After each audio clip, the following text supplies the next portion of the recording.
Alhamdulillah, summa alhamdulillah. Nahmaduhu wa nasta'inuhu wa nastaghfiruh wa na'udzu billahi min shururi anfusina wa min sayyiati a'malina. May yahdihillahu fala mudilla lahu wa may yudlil fala hadiya lahu. Asyhadu an la ilaha illallah wa asyhadu anna Muhammadan 'abduhu wa rasuluh. Allahumma salli wa sallim wa barik ala Muhammad wa ala alihi wa sahbihi ajma'in, amma ba'd.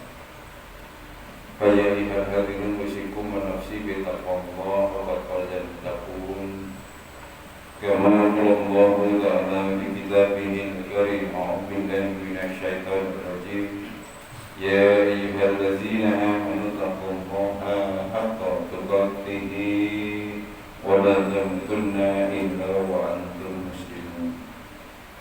Wa qala aidan inna a'tainaka al-kautsar wa shalli li rabbika wanhar inna syani'aka huwal abtar. Sadaqallahu alazim. Ma'asyiral muslimin rahimakumullah. Alhamdulillah, sekali lagi puja dan puji syukur marilah kita panjatkan kehadirat Allah.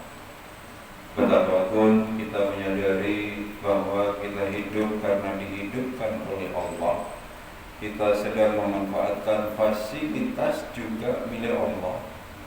Yang paling akhir, pada saatnya nanti kita akan kembali kepada Allah. Saya sering sampaikan di mana-mana bahwa sesungguhnya kita tidak punya kekuasaan terhadap diri kita sendiri. Buktinya, di saat kita ingin sehat, tiba-tiba Allah memberi kita ujian sakit. Ketika kita ingin berkelebihan, tetapi suatu saat kita merasa kekurangan. Tetapi di balik itu semua, kesadaran kita mengatakan bahwa hidup ini penuh dengan nikmat. Karena itu tidak ada alasan untuk tidak terus belajar bersyukur dan bersyukur. Di luar sana masih banyak orang yang apatis menghadapi kehidupan. Mereka mengatakan, walah urip pisan kok ya sorot terus itu. Padahal sesungguhnya begitu kita diberi oleh Allah kesempatan hidup, maka kita punya harapan untuk bisa menikmati surganya Allah kelak. Kalau penjenengan tidak percaya berapa banyaknya nikmat Allah yang diberikan kepada kita, coba kita hitung. Kita bisa bernafas, menghirup oksigen, itu pun tanpa bayar. Kemudian kita bisa berjalan menggunakan kaki pun ciptaan Allah. Kita punya mata, dengan mata kita bisa melihat keindahan alam, itu pun pemberian Allah. Makanya di surat Ibrahim Allah mengatakan, wa in taqudu nikmatullah la tuhsuha. Jikalau kamu mau menghitung banyaknya nikmat Allah, Allah sendiri yang mengatakan la tuhsuha, sungguh kamu tak akan pernah mampu menghitungnya. Tapi sekali lagi, di saat hati, mata, dan pendengaran tidak difungsikan maksimal, maka yang muncul kemudian perasaan kurang dan selalu kurang. Kenapa? Karena punya mata fungsinya hanya untuk membanding-bandingkan. Si fulan kenapa ya? Setahu saya dia nggak sholat, tetapi kenapa rezekinya lebih banyak? Telinganya untuk mendengarkan sesuatu yang tidak penting. Bahkan mohon maaf, kita sering mendengarkan hal-hal yang seharusnya tidak didengar. Akibatnya informasi yang masuk menyebabkan kita berprasangka buruk kepada sesama. Lalu bagaimana kita memerankan hati? Para jemaah, hati itulah yang kemudian menentukan kebaikan dan kebijakan seseorang. Di saat Allah karuniakan hati dengan segala kelembutannya, seharusnya kita lebih bijak melihat segala persoalan kehidupan. Oleh karena itu, saya ingin sampaikan kepada panjenengan satu ayat yang barangkali bisa kita jadikan renungan. Apa kata Allah? Wala taqfu ma laysa laka bihi ilmun. Inna sam'a wal basyara wal fu'ada kullu ulaika kana anhu mas'ula. Janganlah kau mengikuti apapun dalam kehidupan ini. Saya ulang, kata Allah, wala taqfu ma laysa laka bihi ilmun. Jangan kau melakukan apapun di dunia ini tanpa pijakan ilmu. Kenapa? Inna sam'a wal basyara wal fu'ada kullu ulaika kana anhu mas'ula. Sesungguhnya Allah telah memberi 3 komponen yang sekaligus melekat pada diri kita. Inna sam'a, pendengaran, wal basyara, penglihatan, wal fu'ada, hati. Kullu ulaika kana anhu mas'ula. Kelak kata Allah, ketiganya akan diminta pertanggungjawaban. Sehingga kalau tidak tahu jenengan suudzon, tidak tahu bisa mengatakan si fulan begini dan begitu tanpa melakukan tabayun, maka hati-hati. Lebih baik kita belajar mencari sebab dari sebuah akibat. Insya Allah lebih selamat. Itu yang pertama. Yang kedua, ma'asyiral muslimin, insya Allah kita masih berada di bulan Syawal. Kalau tadi pembawa acara mengatakan tanggal 18 Syawal, saya koreksi sedikit. Kita 1 Syawal mulai hari Senin. Senin ke Senin 8, ditambah lagi 8, 16. Oke. Kemudian Selasa, Rabu, Kamis, Jumat, itu berarti ditambah lagi. Maka tanggal sekarang insya Allah sudah 19 Syawal. Kalau begitu, jika Ramadan kemarin penjenengan puasanya hanya 29, maka Syawal insya Allah 30 hari. Nah, kalau mau berhitung secara matematis, kalau sekarang tanggal 19 berarti masih ada sisa 11 hari. Pertanyaannya sederhana. Begitu Ramadan berlalu, Allah memberi kita hadiah namanya Idul Fitri. Kembali kepada fitrah. Apa artinya kembali kepada fitrah? Artinya kita dilepaskan dari semua dosa. Masuk 1 Syawal itu sebenarnya kita tidak punya dosa. Seharusnya begitu. Sayangnya, mohon maaf, kebiasaan baik di bulan Ramadan itu begitu memasuki Syawal kita tinggal. Yang lebih mengerikan, kemudian penjenengan punya legitimasi, Pak, nek wis Syawal berarti boleh dong melakukan keburukan-keburukan lagi. Naudzubillah. Kebiasaan buruk yang di Ramadan kita tidak lakukan seharusnya di bulan Syawal dipertahankan. Sebaliknya, kebaikan-kebaikan di bulan Ramadan yang kita lakukan, contoh, panjenengan punya kebiasaan mengaji. Di bulan Ramadan habis ijab tadarus, tapi bulan Syawal kenapa ditinggal? Kebiasaan sholat jamaah di bulan Ramadan, di bulan Syawal kenapa ditinggal? Alasannya, Pak, kan wis gak posoan. Inilah kesalahpahaman umat. Padahal Syawal itu maknanya adalah peningkatan. Yang meningkat apanya? Kualitas hidupnya, kualitas ibadahnya. Saya sampai berani mengatakan waktu itu selama Ramadan, Pak, nanti Kalau bulan Syawal semua dosa sudah diampuni, kemudian Allah memanggil kita kembali, kira-kira siap enggak? Ragu-ragu, agak riayan Pak. Loh, kalau sudah tidak punya dosa, kemudian diampuni semua dosanya, yang tersisa tinggal kebaikan. Kalau mati, insya Allah punya harapan masuk surga. Tapi hari ini kenyataannya berubah. Kebiasaan buruk yang sebelum Ramadan kita lakukan, di bulan Ramadan kita tinggalkan, kenapa di bulan Syawal muncul lagi? Artinya kita hampir pasti gagal menjalankan ibadah puasa. Penjenengan saya protes, Pak, tahun depan lu masih ada Ramadan. Saya jawab, ada. Karena Ramadan adanya setahun sekali. Insya Allah 11 bulan lagi kita ketemu Ramadan. Tapi pertanyaannya, siapa yang menjamin tahun depan kita masih hidup? Jangan eling-eling. Tahun kemarin si Fulan ada di sebelah saya, sekarang sudah tidak ada. Kemana? Jangan-jangan nanti giliran kita sebelum Ramadan kita dipanggil Allah bisa protes.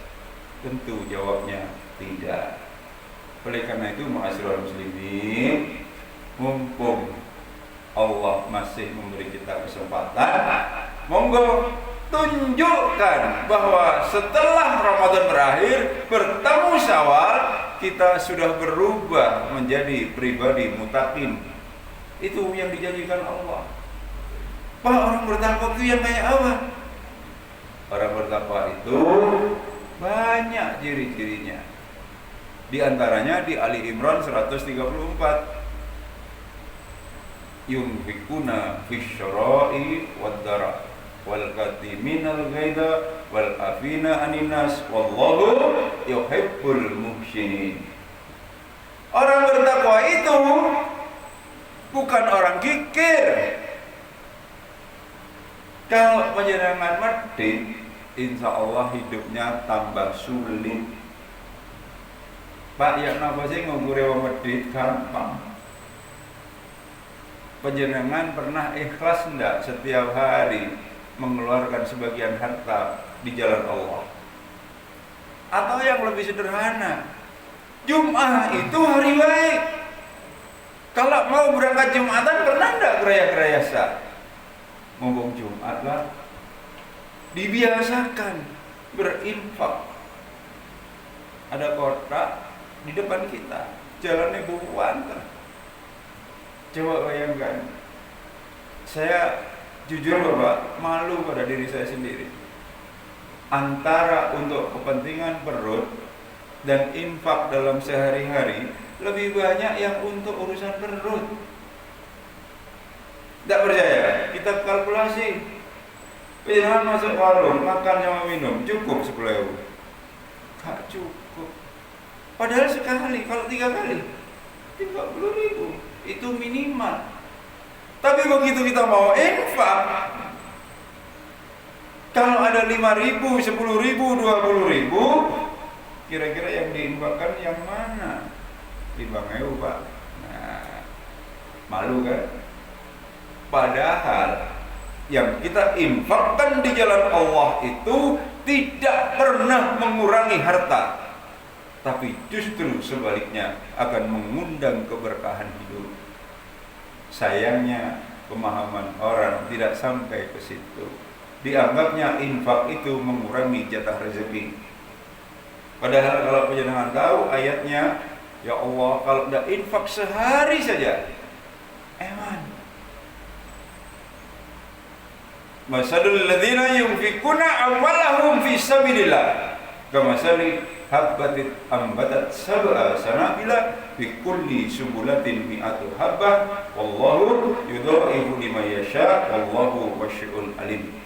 Al-Baqarah 261. Ketika penjenengan merasa sulit dalam mengais rezeki,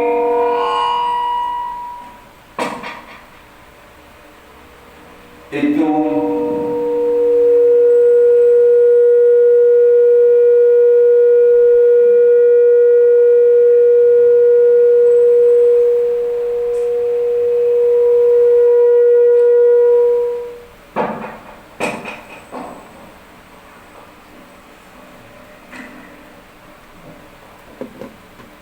Saya ulangi, kalau penjenengan merasa sulit mengais rezeki karena kita tidak pernah memancing rezeki. Saya sering beri ilustrasi, penjenengan kalau mau memancing ikan butuh umpan. Semakin bagus umpannya, insya Allah ikan yang mau kita dapatkan semakin banyak. Coba bayangkan, masalul ladzina yunfikuna amwalahum fi sabilillah kamasali habatat sab'a sanabila. Perumpamaan orang infak di jalan Allah bagaikan menanam sebutir biji kemudian tumbuh menjadi 7 cabang. Fi kulli sumbulatin mi'atu habba. Tiap-tiap cabang berbuah 100 biji yang sama. 7 kali 100 700. Yang berkata begitu Allah. Al-Baqarah 261. Dibiasa sendiri kalau tidak percaya. Sampai Allah bertegas, wallahu yudha'ifu liman yasha. Allah yang punya kemampuan melipat gandakan pahala bagi siapa yang dikehendaki. Wallahu wasyirun alim. Karena Allah maha luas karunia-Nya dan maha mengetahui. Oleh karena itu, orang yang tahu manfaat infak, niku nek boten infak ketun. 1 berkembang jadi 700. Dumaten niku wong boten percaya. Kenapa? Karena tidak pernah melakukannya. Ma'asyiral muslimin, insya Allah puasa Ramadan memang sudah berakhir. Tetapi ada kebiasaan baik yang dilakukan Nabi di bulan Syawal, namanya puasa Syawal. Mohon maaf kalau penjenengan masih asing dengan puasa Syawal. Padahal puasa Syawal itu kata Nabi, man shoma Ramadhana summa atba'ahu sitta min Syawal kana kasyamin dahrin. Coba perhatikan di sini. Barang siapa yang sudah sempurna melaksanakan puasa Syawal 1 bulan, dilanjutkan 6 hari di bulan Syawal, seolah-olah dia telah puasa sepanjang tahun. Penjenengan kuat puasa setahun? Gak kuat. Wong saulan yang ngempet kok. Tapi kalau penjenengan puasa Ramadan ditambah 6 hari di bulan Syawal, Nabi yang mengatakan seolah-olah puasa sepanjang tahun. Sudah pernah nggak nyoba? Belum Pak. Coba. Loh kok sakit? Ada ayat, manja'a bil hasanati walahu asrun amsalihha. Siapa yang datang membawa 1 kebaikan, baginya 10 kali lipat pahalanya. Kalau 30 ditambah 6, 36, kalikan menjadi 10. Menjadi 360. 360 hari itu adalah lamanya hari dalam setahun. Nabi tidak sekolah, tapi Nabi sanggup memberi berita gembira itu. Kenapa? Karena Nabi dapat wahyu dari Allah. Jadi nek jenengan anti terhadap puasa Syawal, nggih terserah. Wah, wong poso Ramadan yang muat-muat nih kok wajib, nah sunah, ya gak usah, monggo. Tapi saya hanya sampaikan, inilah momentum terbaik. Masih ada 11 hari ke depan, ambil 6 saja. Pak, kula pun puasa, itu piro 1 kurang 5. Wis 6, alhamdulillah. Yang terakhir, Bapak, insya Allah kita punya 2 hari raya. Idul Fitri sudah berlalu. Insya Allah sebulan lagi, tidak sampai, tanggal 10 Dzulhijjah kita akan bertemu dengan namanya Idul Adha. Alhamdulillah, setelah 2 tahun, bahkan hampir 3 tahun umat Islam di negeri ini tidak bisa menunaikan ibadah haji, mulai tahun ini kita diberi kesempatan untuk bisa melaksanakan ibadah haji. Mudah-mudahan ada di antara kita yang tahun ini berangkat. Amin. Pak, kan haji untuk orang yang mampu. Kata siapa? Ayatnya, hijjul baiti man istata'a ilaihi sabila. Tunaikan ibadah haji bagi mereka yang mampu menempuh perjalanannya. Itu diartikan mampu menempuh perjalanannya. Padahal kata Nabi, bunyal Islam ala khamsin. Islam itu dibangun di atas 5 pilar. Anak sekolah bilang rukun Islam ada 5. 1 syahadat, 2 salat, 3 zakat, 4 puasa, 5 haji. Lu jenengan kok ngomong haji gak wajib? Wajib. Apa yang kaya mesti bisa berangkat? Belum tentu. Yang miskin ternyata ada yang bisa berangkat. Kalau begitu siapa yang bisa memberangkatkan kita ke tanah suci? Jawabnya Allah. Karena itu monggo, selama panjenengan ingin Islamnya sempurna, jangan pernah putus berdoa kepada Allah. Ya Allah, beri saya kesempatan sebelum ajal datang menjemput, beri kesempatan untuk bisa datang ke Baitullah. Itu yang harus dipanjatkan. Jangan kemudian Allah ta'jil wish. Karena kita tidak menempatkan haji di urutan kelima. Seharusnya kalau habis syahadat, sholat, zakat, puasa, maka siapkan untuk bisa berangkat ke Baitullah. Pak pingin tuku mobil, terus Pak pingin di rumah meneh, anakku kan loro Pak, sik duwe situ. Artinya tidak ada skala prioritas dalam kehidupan. Bon, kalau tahun ini belum bisa berangkat, silahkan belajar berkurban. Karena berkurban sebagai wujud rasa syukur kita kepada Allah. Mudah-mudahan dengan berkurban, Allah katakan la in syakartum la azidannakum wa la in kafartum inna adzabi lasyadid. Jadi para jamaah, nek haji dak budal, umroh gak gelem, kurban gak gelem, lo kita ini masuk kategori Islam yang mana? Nabi Allah Ibrahim itu contoh dari bapak para nabi. Coba lihat, Nabi Ibrahim itu lama tidak punya anak. Dia berdoa, Rabbi habli minas sholihin, ya Allah beri saya anak yang soleh. Bertahun-tahun doa itu dipanjatkan kepada Allah, sampai akhirnya diberi dia anak yang soleh bernama Ismail. Harus ditinggal di padang pasir yang tidak ada tanda-tanda kehidupan, karena Allah sedang mengujinya. Pada saat istrinya bertanya, apakah ini perintah dari Allah? Jawabnya iya. Ditinggal di padang pasir yang tidak ada tanda-tanda kehidupan, dengan seorang anak yang masih bayi. Begitu Ismail beranjak remaja, diperintahkan untuk menyembelih. Coba bayangkan. Terbayang tidak betapa pedihnya perasaan seorang Ibrahim? Anak yang lama ditunggu, kemudian datang, setelah datang disuruh dikorbankan. Apa kata Allah? Allah hanya ingin menguji, lebih cinta mana Ibrahim antara anaknya dan Tuhannya. Insya Allah kita tidak pernah diuji seperti Ibrahim, Bapak. Karena itu kalau kemudian hanya menyembelih korban aja kita tidak sanggup, terus kita mau bicara ingin kayak Nabi dari sisi yang mana? Karena itu saya sampaikan sekali lagi, terlalu banyak nikmat yang Allah berikan kepada kita, maka ada 2 kewajiban yang tidak boleh kita tinggal. Yang pertama, fasholli li rabbik, tegakkan salat untuk Tuhanmu. Yang kedua, wanhar, dan berkurbanlah. Karena kurban sebagai wujud rasa syukur sekaligus kepedulian sosial.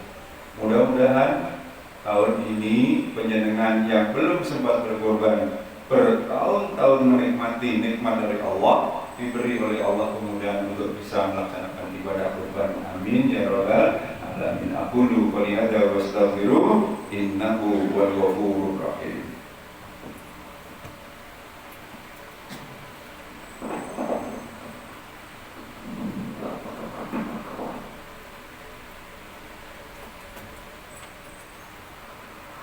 Alhamdulillah wa bihi nasta'in wa ala umuri dunya waddin asyhadu an la ilaha illallah wa asyhadu anna Muhammadan abduhu wa rasuluh.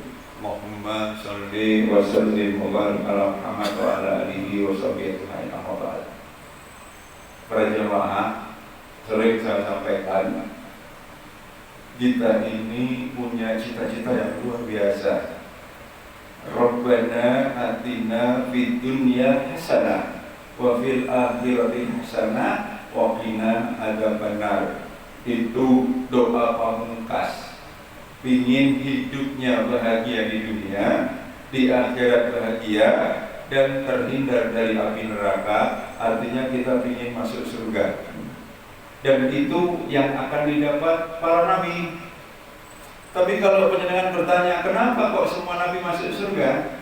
Karena tidak ada nabi yang egois, tidak ada nabi yang mementingkan diri sendiri. Baginda Rasulullah itu hidupnya seluruhnya untuk umatnya.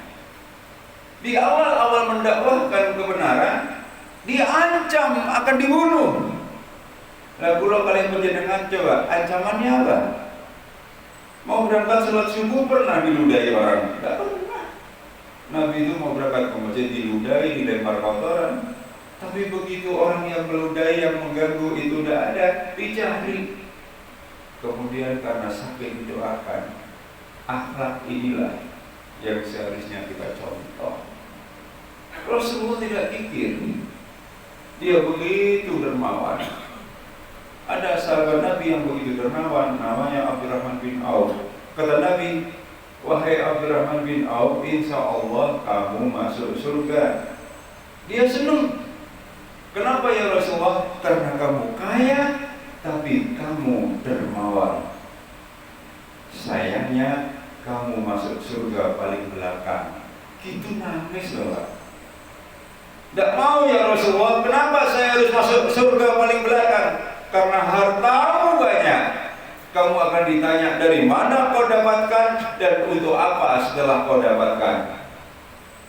Setelah itu Abdurrahman bin Auf berdoa, ya Allah, jadikan aku menjadi manusia paling miskin di dunia. Itu kita masih ingin kaya. Kenapa? Tak tahu suhu kita bosan jadi wong lara.